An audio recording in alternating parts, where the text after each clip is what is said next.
الشيطان الرجيم بسم الله الرحمن الرحيم قل أوحي إلي أنه استمع نفر من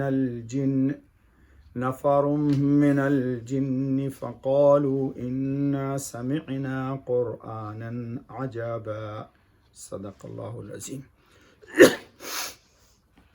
الحمدللہ، سب سے پہلے اللہ پاک کی حمد و ثنا ہے.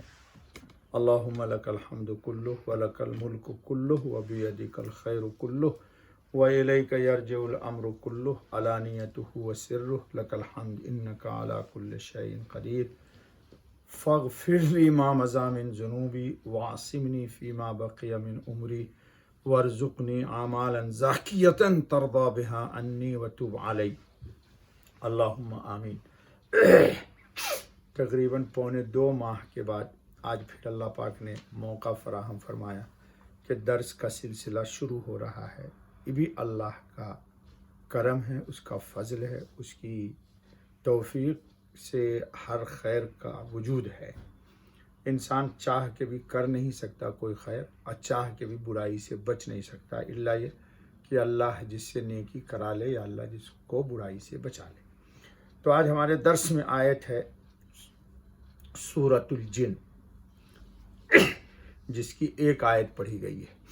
یہ سورہ جن مکہ میں نازل ہوئی اور اس کی 28 آیتیں اور 2 رکوع ہیں. سب سے پہلے چند بنیادی بات سمجھنی چاہیے، پھر انشاءاللہ العزیز قرآن کی آیت کا درس ہوگا. جنات کا وجود ہے اور جن ایک حقیقت ہے. آج کل بے شمار یہ دور ہے فتنے کا، تو بہت سارے لوگ جنات کے وجود کے منکر ہیں. تو یہ بہت ہی غلط چیز ہے، اور اسلام کا قطعی عقیدہ یہ ہے کہ جنات کا وجود ہے، بھلے ہم ان کو دیکھیں یا نہ دیکھیں. قرآن میں بھی ہے وَمَا خَلَقْتُ الْجِنَّ وَالْإِنسَ إِلَّا لِيَعْبُدُونِ. اس لیے جنات کے وجود کا انکار کرنا یا ان کی حقیقت کا انکار کرنا، یہ قرآن و حدیث سے مقابلہ کرنا ہے. شاہ عبدالعزیز محدث دہلوی رحمۃ اللہ علیہ نے اسی قرآن کی صورت میں سورہ جن کی بہت تفصیلی کلام کیا ہوا ہے، اور عربی زبان میں احکام المرجان فی احکام الجان، اس موضوع پر علامہ دمیری کی بہت تفصیلی کتاب موجود ہے جس میں اس کی بحث کی گئی ہے. تو جنات کی حقیقت کیا ہے، اس سلسلے میں تفسیر مظہری نے بہت اچھی بات کہی ہے. جنات مخلوقات الہیہ میں ایک ایسی مخلوق کا نام ہے جو ذی اجسام بھی ہے، یعنی ان کا جسم بھی ہے، اور ذی روح بھی ہے. جب جسم ہوگا تو اس میں جان بھی ہوگی. تو جنات کے جسم بھی ہے، اور جسم کے اندر ان کے جان بھی، روح بھی موجود ہے. اور انسان کی طرح عقل و شعور والے بھی ہیں، مگر لوگوں کی نظروں سے اللہ پاک نے اپنی حکمت کے پیش نظر ان کو چھپا رکھا ہے.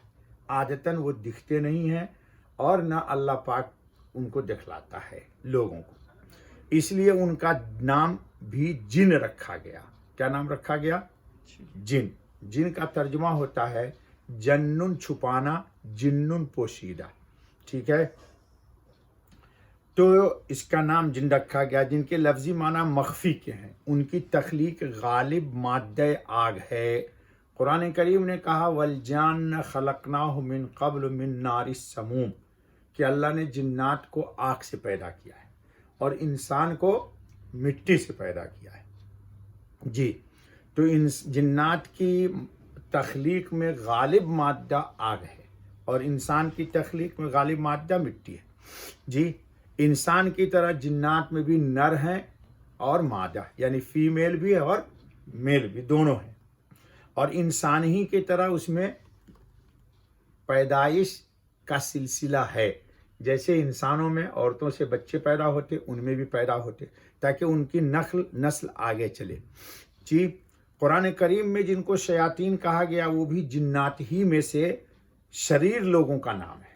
وہ جنات سے الگ نہیں ہے. اس پہ بھی سورہ کہف کی آیت موجود ہے کہ جن کو ہم شیطان کہتے ہیں وہ بھی انہی کے قسم سے، جیسے ہمارے انسان میں بہت سارے لوگ ڈون ہیں، بدماش ہیں، لچکے ہیں، جیب کترے ہیں، شرابی ہیں، ڈاکو ہیں، تو ہیں تو سبھی انسان. تو اسی طرح اس میں جو شریر لوگ ہیں ان کو شیاطین کہا جاتا ہے. جنات اور فرشتوں کا وجود قرآن و سنت کی قطعی دلائل سے ثابت ہے، جس کا انکار صاحب تفسیر مظہری کہتے ہیں کہ کفر ہے. جنات کا انکار نہیں کرنا چاہیے، اس کا وجود ہے جب قرآن نے کہہ دیا. اور آج قرآن نے اس کے ثبوت پہ دلیل دے دی کہ وہ لوگ آئے اور حضرت صلی اللہ علیہ وسلم کے پاس قرآن کریم خود سنا. روایت میں آیا ہے کہ نصیبین کے 9 جن تھے یا 7. نصیبین ایک جگہ ہے، وہاں کے 9 یا 7 جن تھے. جن دوسرے حیوانوں کی طرح جسم بھی رکھتے ہیں اور جان بھی. ان کو انسانوں کی طرح عقل بھی حاصل ہے، مگر انسانوں کی نظر سے چھپے ہوئے ہیں، اسی لیے ان کو جن کہا گیا جیسے بتایا گیا. جی جس طرح فرشتہ ایک مخلوق ہے ہماری نگاہوں سے، لیکن فرشتوں میں مذکر مؤنث نر مادہ نہیں ہوتے، یہ یاد رکھ لینا ہے. انسان میں ہوتے ہیں اور جنات شیاطین میں ہوتے ہیں. جی جس طرح ملائکۃ اللہ کا وجود شرعاً ثابت ہے، جنات کا بھی وجود شرعاً ثابت ہے. تو